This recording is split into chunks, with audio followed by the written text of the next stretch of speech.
आज हम लोग लेकर आए हैं पहली डाउट क्लास आप लोगों के लिए। कुछ लोगों ने मिलकर हमसे बोला था कि वज्र गुणन विधि को एक बार और समझा दीजिए, तो वज्र गुणन विधि को हम लोग एक बार और पढ़ेंगे और बिल्कुल आसान तरीके से कि कैसे सबसे आसान तरीके से हल किया जा सके और बिना गलती के, जिससे गलती एकदम ना के बराबर हो और आंसर एकदम सटीक आए और सबसे इजी तरीका हो।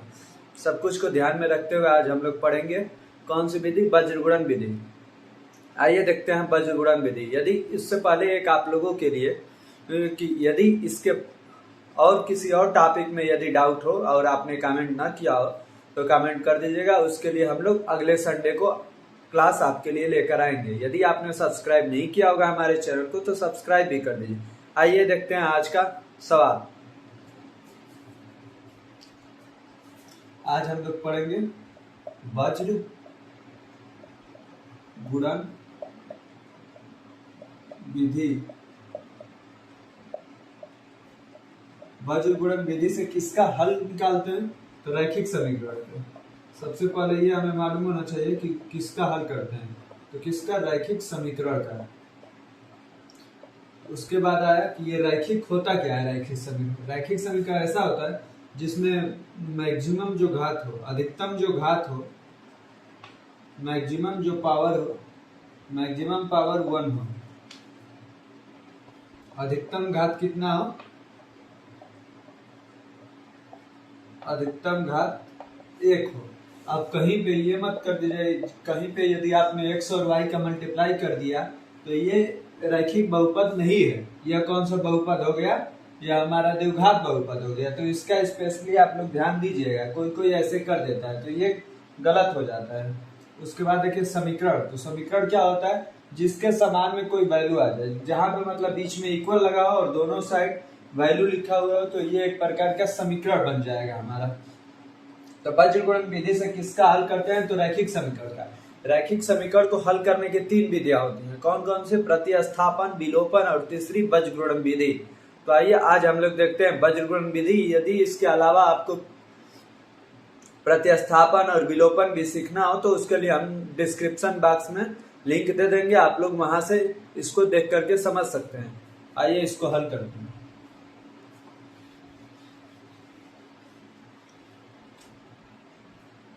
देखिए जैसे इसमें 2 समीकरण होता है, इसमें 2 समीकरण को लेकर हल किया जाता है।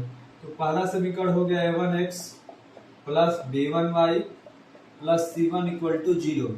दूसरा समीकरण हो गया हमारा a2x plus b2y plus c2 equal to में 0।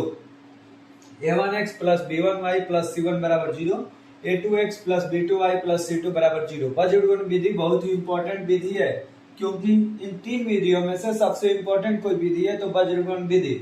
और कंफर्म है आपके बोर्ड के एग्जाम में कि वज्र गुणन विधि या प्रतिस्थापन या विलोपन में से किसी न किसी एक विधि पे 4 नंबर नहीं तो 6 नंबर का क्वेश्चन आना ही है, वो पहले से ही फिक्स है। आइए देखते हैं। इसमें a का मान a1 है, इसमें b1, इसमें c1, a2, b2, c2, इसी को लेके हल किया जाता है। तो सबसे पहले x लिख देते हैं इक्वल टू में y इक्वल टू में 1 किसके लिए है? तो अचर पद के लिए। x किसके लिए? ये x, ये y। देखिए जब x को हल करते हैं तो x वाले को ढक देते हैं और इसको देख करके हल किया जाता है। अब क्या बचा? b1 b2, तो यहाँ पे हम लोग लिख देंगे b1 b2। उसके बाद c1 c2, तो यहाँ पे लिख देंगे c1 c2। हो गया। अब y वाले को लेना है तो y वाले को ढक देना है। ये बचा तो a1 a2 लिख लेंगे, a1 a2। अब बचा c1 c2, तो c1 c2 लिख लेंगे। उसके बाद 1 लिखना है तो 1 के टाइम c1 c2 को ढक लेना है, इसको लिखना है a1 a2 b1 b2। तो यहाँ पे लिखेंगे a1 a2 b1 b2। ये देखिए ये हो गया। अब इसी से हमारा फॉर्मूला बनता है। कैसे बनता है? तो ये ऊपर से नीचे की तरफ आते हैं और फिर माइनस लगाया जाता है और फिर नीचे से ऊपर की तरफ, ऊपर से नीचे की तरफ, नीचे से ऊपर की तरफ, बीच में माइनस हो गया, ऊपर से नीचे की तरफ और नीचे से ऊपर की तरफ, ऐसे हल होता है। आइए इसको कैसे लिखा जाता है गुणा करने के बाद उसको लिख लेते हैं। यहाँ पे लिख लेते हैं x बटा b1 से c2 में गुणा होगा तो क्या आएगा? b1 c2 माइनस b2 से c1 में गुणा होगा तो b2 c1, तो B2C1 बराबर, अब y में y बटा हो जाएगा, y बटे A1 से C2 में गुणा होगा तो A1C2 हो जाएगा, A1C2। वैसे ही A2 से C1 में गुणा होगा तो माइनस A2C1 बराबर 1 बटे में अचर पद वाला A1B2 अब क्या हो जाएगा, ये माइनस A2B1। ये रहा हमारा x y और ये तीसरा। इससे हम लोग x और y का मान निकाल लेते हैं। आइए अब इसको एक फार्मूला, या तो इसको याद कर लीजिए, नहीं तो डायरेक्टली x और y का फार्मूला याद कर लीजिए। आइए उसको देख लेते हैं कैसे होगा।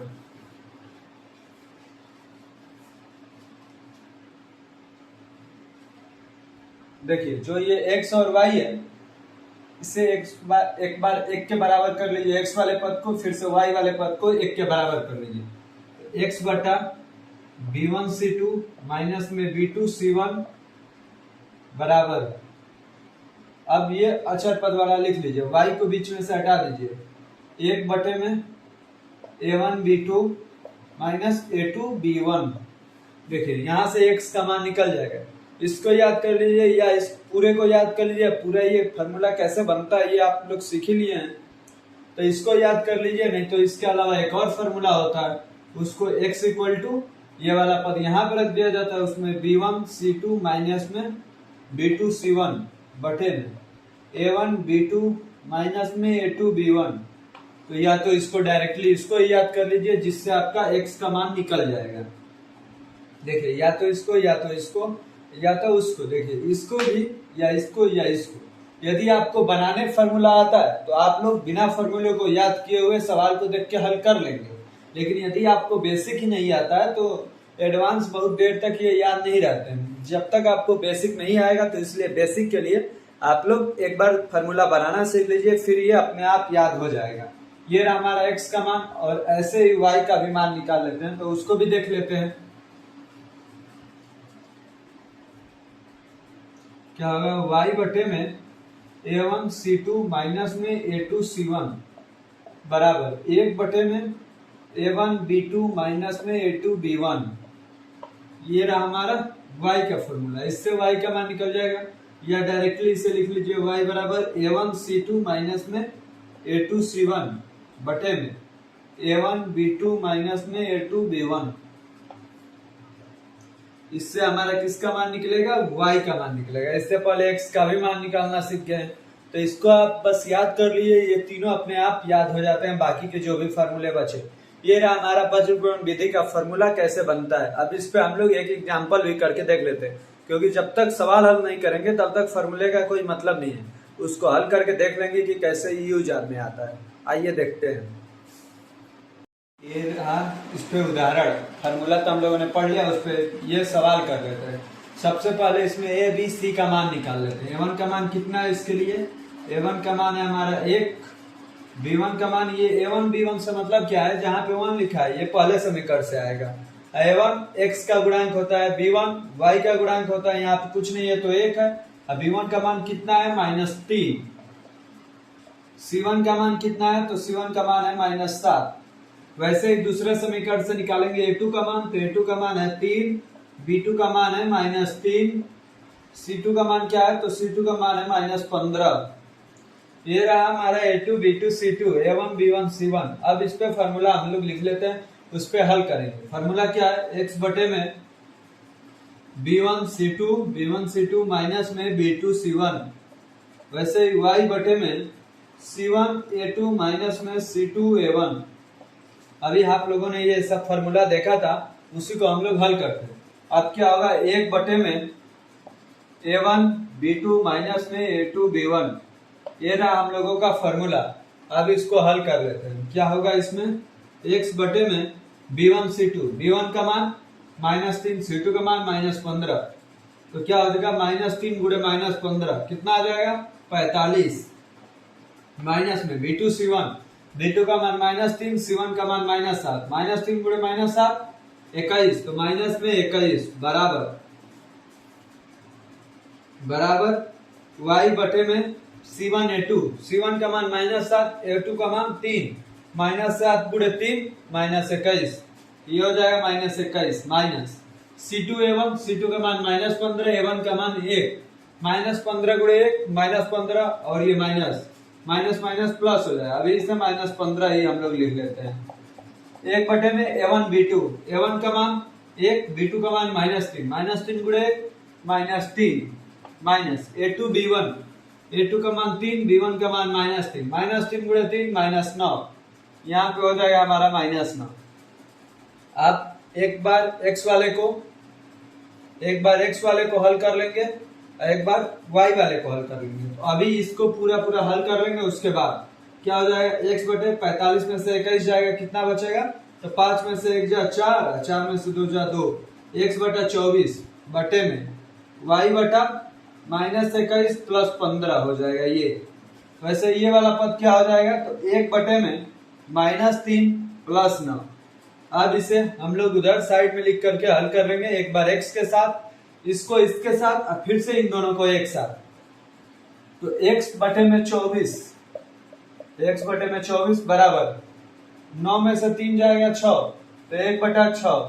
अब क्या ये हो जाएगा, x बराबर 24 बटे में 6, ऐसे आ गया 24 से 1 में गुणा, 24 बटा 6, 6 से 24 4 बार में कट जाएगा, कितना आएगा, x का मान आया हमारा 4, ये रहा x का मान। अब y वाले को एक बार इसके साथ रख के हल कर लेते हैं, तो क्या होगा, y बटे में -21 प्लस 15 कितना हो जाएगा, -6, ये हो गया y बटे में -6, 1 बटे में 6, तो क्या हो जाएगा, y बराबर -6 बटे में 6, 6 से 6 कट गया, तो y बराबर -1, ये रहा हम लोग का आंसर, x बराबर 4, y बराबर -1।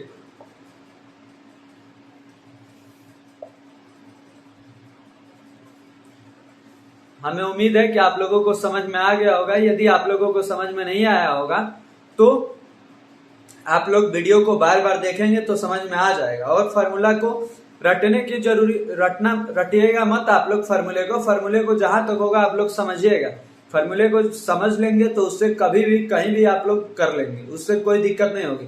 रटे रहेंगे तो उसमें कंफ्यूज हो सकते हैं, लेकिन यदि आप लोग खुद ही फार्मूला बनाएंगे जैसे मैंने बनाया था तो आप लोगों को कोई दिक्कत नहीं होगी। और उसी पे किए हम लोगों ने आज उदाहरण भी कर लिया है। बाकी धन्यवाद आप लोगों को अंत तक बने रहने के लिए। वीडियो को लाइक कीजिए और चैनल को सब्सक्राइब कीजिए और अपने दोस्तों को भी शेयर कीजिए। धन्यवाद।